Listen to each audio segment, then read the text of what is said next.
Alright folks, one day no video, and honestly I'm telling you guys, it feels like a sin to me, right? It completely feels like a sin. If I'm not recording a video for a 24-hour cycle, it's just it hurts from the inside. But yesterday was one of the days where I just could not avoid it, and due to some personal situations and circumstances, I was unable to make a video for you guys. But let's take a look at Ethereum on the weekly, guys. Now this is the point that we got to talk about in this video, right? So this weekly candle closure, as you can see, was the highest weekly candle closure we've ever seen on Ethereum itself. But immediately we got rejected from these levels, from 4,000 on a closing basis, right? Now, which is why we can talk about the strength of the market on ETH USD pair itself. And this is a confirmed bearish divergence as of now, and we're not going to revert this bearish divergence until we close a weekly candle above $4,000, guys. Which is why, let's just talk about facts right here. We're going to be leaving this leeway, guys. We're just going to leave Ethereum to the sidelines for this 20% range right here. Essentially, no trade zone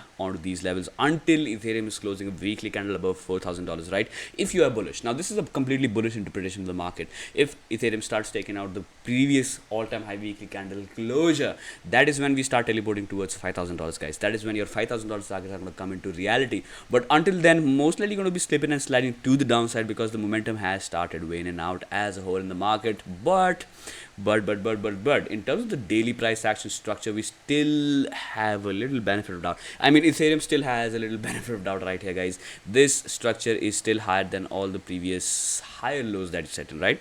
So essentially this trend is still under motion, to be honest with you, and that would mean that Ethereum could be looking completely fine for maybe the rest of the week itself, if remember, guys, if this is maintaining these levels, if Ethereum is going to maintain these levels, you're $3,000.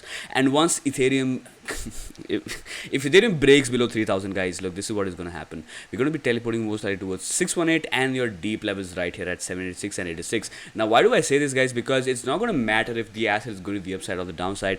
If the asset is going to the upside for bearish retracements, you can see, guys, how Ethereum likes to retrace all the way towards the 886 in terms of bearish retracement, right? So this was a bullish retracement, and now we're talking about a little correction in this wave right here, which is why we can take a look at the downside price action targets. The extreme downside price action targets are going to be situated at $2,000 flat, right? Which is why, guys, you have a good looking swing trade on Ethereum to the downside for about a 30% down move, coming in from 3,000 going all the way towards $2,000 flat, and that could come into reality once we start trending below 3,000. Although I feel, honestly, guys, I feel that it's going to be really freaking choppy. It's going to be very, very choppy, guys. It's going to be very choppy, and then we're going to make the final move towards these levels, because this is what happens, guys. Whenever the liquidity starts drying out of futures market and the participation as a whole kind of resides and it goes to the sidelines, this is what happens, guys. You lack some liquidity, and any $1 million long or short position in the market kind of creates those nasty wicks of the upside or the downside, which can get a lot of people wrecked in the market, right? So Ethereum is quite simple, guys. Ethereum is quite simple right here. Once we break below 3,000, we're going to be targeting $2,000. But once we break above 4,000, we're going to be simply nailing all the way towards the $5,000, right? But I feel, guys, on the daily, this candle is not nice, guys. This candle, the beginning of the trend is not looking nice, which is why we can have a little continuation move to the downside. But $3,000 is going to be your ultimate retest, guys. That is all about Ethereum, I suppose. So let's look at the God market. Let's take a look at the Bitcoin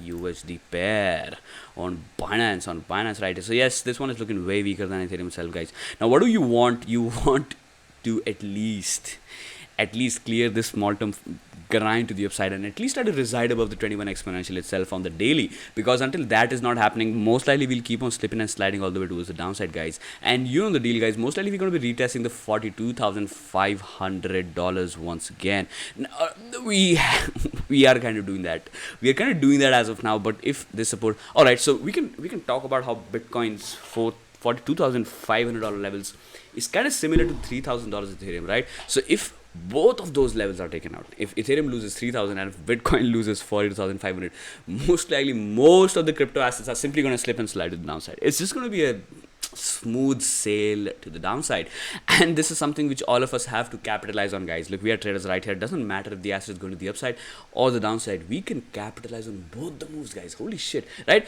Now, futures market is why they exist, guys. Look, you want to be a trader, and if you want to just nail those downswings, you can go for a controlled swing position in futures as well, right? A control, guys. Essentially, anything above 3x leverage is wrecked behavior as a whole. So I would recommend. All right, even 3x leverage is kind of.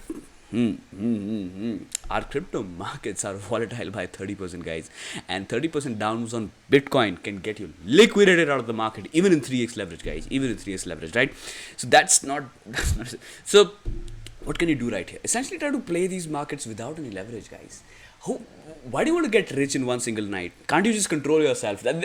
These are the things which I would say to myself back when I was in, guys, I think it was the first 2 years of my trading itself. This is the exact thing which I would want to tell myself, that can't you just calm the fuck down and just take things slow, right? And just maybe play with your entire net worth as one-on-one ratio, not leverage it at all, right? This is what I would want to say to myself, and this is what I would want to do, guys, because this is what I've been doing for the previous 2 years, right? And it's been working out, and I can sleep fine in the night with all of my positions opened as well, because I know the risk the crazy risk mitigation is already under play. So I'm not going to just go for all those losses if the market just simply goes to the downside while I sleep, right? Judge your market exposure according to your sleep quality. If you're able to sleep at night, maybe your market exposure is completely fine. But if you're looking at the charts, is what you're doing as the first thing in the day, maybe you are too greedy about the market, or maybe you are addicted to the price action going to the upside all this week. We're going to talk about this as well, guys. Now, this weekend pep talks is going to be about, not today, obviously this is not a fucking weekend, but yes, Saturday is going to be about, are you a trading addict or not? We're going to find that out, right? We're going to do that this weekend, guys. Okay, with that said, let's take a look at Bitcoin and conclude our thoughts right here. The 4-hour time frame is crazy choppy on BTC, guys. Shit, man. Just check it out. And this one is still grinding back again to the upside. With this nasty candle, you're still grinding back again to the upside, guys. Holy shit, stay away, man. Holy shit. Just stay away from this price action. You'll just simply get annoyed and frustrated trying to pinpoint the tops and the bottom of the small time frame. Just don't trade this one. Bitcoin is not tradable at all. I'm not going to kid, guys. I'm not even kidding right here on these levels. It's not worth trading, to be honest with you, right? So your major play is going to be below 42,500, because if we lose that, we're going to be having that quick move all the way towards the higher $30,000 levels, right? And if this entire zone is not being held, guys, I'm talking about this price point, right? You see crazy amount of touch points right here, which is why 37,500 is also going to be significant. And if this is not held, bam, we go down all the way towards.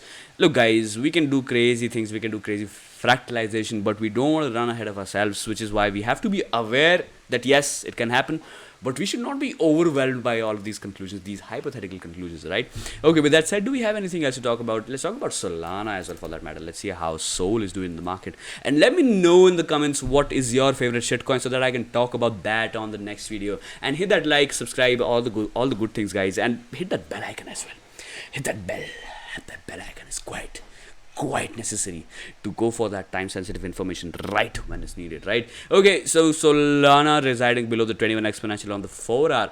I personally feel the market would not work according to what I feel, honestly, but yes, most likely we slip all the way towards these levels, test $150 once again, bounce, and then retest these levels, guys, because the momentum has started curving to the downside, guys. I was taking a look at Solana's price action in the morning hours as this was trying to clear the 21 exponential to the upside, but it quite literally did not do that. So we could be looking at a choppy behavior on Sol once again, all the way towards back into $150 levels, and maybe at that point in time we could set in some bullish divergence as compared to this low right here, and then we can talk about further continuation of the upside at 185. Do I feel that this was the market top for Solana? I doubt, guys. I really doubt, because this is not looking like a market top as of now, right? This is not looking like a market top as of now, because we are still maintaining the higher, or okay, now about the daily time frame, we're still maintaining the structure, guys. We're still completely fine. All of this is 1, 2, 3, 4, 5, 6, and could be working on the 7th red candle. So one consecutive week of straight rejections coming from $200, guys. You can see that yes, there are sellers as a whole sitting at $200 flat, guys. This is clear cut, right? We're taking a look at a lot of people selling Solana on $200 levels, and look, most likely we do retest these price points at 142 at the moving average exponential, and then we attempt a bounce to the upside, guys. And you can see right here on the daily, this is a good looking grind as well, although yes, it can be considered as a momentum vein out. This is this is just momentum wearing down, guys. Maybe this could take some time to resolve to the upside or the downside, but yes, it's going to take some time, guys. Although the RSI, I would be concerned about the overall market strength if Solana's price action goes below 60 on the RSI, right? Because we got this TSI's bearish cross, guys, and guess what? This bullish cross took the price action exactly from $26 to $200. Holy, oh my goodness, oh my, one signal indicator. This is where it's crazy, guys. You don't get to see these things play out again and again, right? The TSI, the true strength indicator, guys, holy crap. This clear-cut smooth sailing indicator gave you a 10x signal, quite literally a 10x signal. So where is it telling you to exit? It told you to exit right here on $180 levels, right? Yes, this one did that, guys. And as of now, yes, we are looking at a little continuation move to the downside. I don't think it's going to be a death sentence as of now, but yes, it means that we're going to get into a very choppy environment for Solana until we get reaccumulated at least, and then we attempt another move to the upside, guys. All right, let's take a look at the Fibonacci. All right. Okay, so what am I talking about right here? Why am I not taking this as a whole? Yes, now it makes sense, right? 4236 is the zone. 76 is somewhere we could not go. we didn't go to 76, guys. We certainly could. It could take some time, guys. Now why do I say this? Because look at this consolidation right here. It took a while, guys. This one took a while, right? And remember, this one was consolidating with your exponential 21 itself, and this one took a while, almost a month. So you got consolidated for a month, and then you had your last leg to the upside, last exponential leg to the upside, right? One last time, and that one last time could take Solana all the way towards 10764, guys. 10764, right? Remember, this leg was your 15618, guys. Holy shit, this is quite weird because this is not exactly a Fibonacci number. This is just for fun, and I just put this one up for fun. But this is where Solana topped out previously in that run to the upside. So where are we looking at? We're looking at $574 Solana, but I don't think it's going to be likely. All right, now that could possibly happen if Bitcoin is able to maintain and hold on to $42,500 levels. If Bitcoin is not able to do that, maybe Solana will also slip and slide to the downside, guys. Now these are the times when the market picks up a direction for good, and most of the assets, they trend with each other, guys. Yes, there are times. And when are those bifurcated moments? When are these times? Essentially when Bitcoin is completely sideways and is range bound between two key levels, one to the upside and the other to the downside. That is when Solana will take that leeway to the upside and simply head towards some key levels on Fibonacci in a blue sky breakout environment, right? Now essentially what is happening is that Ethereum has started going down, BTC has started going down. Maybe the market collectively has started to think like sellers, right? As a whole. So guys, the only point which I will be focusing on to the upside is going to be 4,000 on Ethereum, right? $4,000 on Ethereum is your key level. Until that, it's going to be really choppy, guys. It's going to be completely choppy. You saw Bitcoin, guys. Holy shit. It's just crazy difficult to trade on any time frame for that matter as well. Although, yes, you can talk about your extreme small time frame strategies that I spoke of in the previous video itself, guys. Holy shit. Every single time I take a look at 1 second time frame, there's a fucking bull market going on. And if I take a look at this, there's a fucking bear market going on in 1 second time frame. It's just mad. It's just fucking mad, guys. These second time frames. But yes, there are strategies. There are RSI strategies that can play out in these time frames as well. Holy crap, guys. Would I be trading this one? Nope.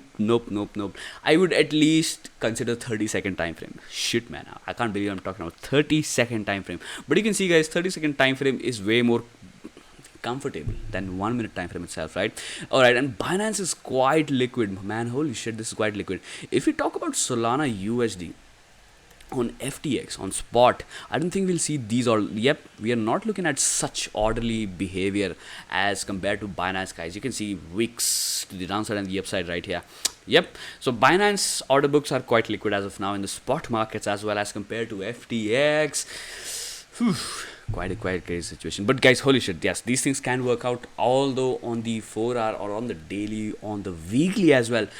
All of you who are trying to take swing positions in the market, leave Ethereum and leave Bitcoin, leave most of the crypto assets until Ethereum is trying to trend above 4,000 to the upside, or if Ethereum is trying to trend below 3,000 on a 4-hour closing and an opening basis, right? If we do that, most likely we're going to be slipping and sliding to the downside, with the rest of the crypto market doing the same thing. And you know the deal, guys. The downside price action target is going to be at the deep retracement points at $2,000.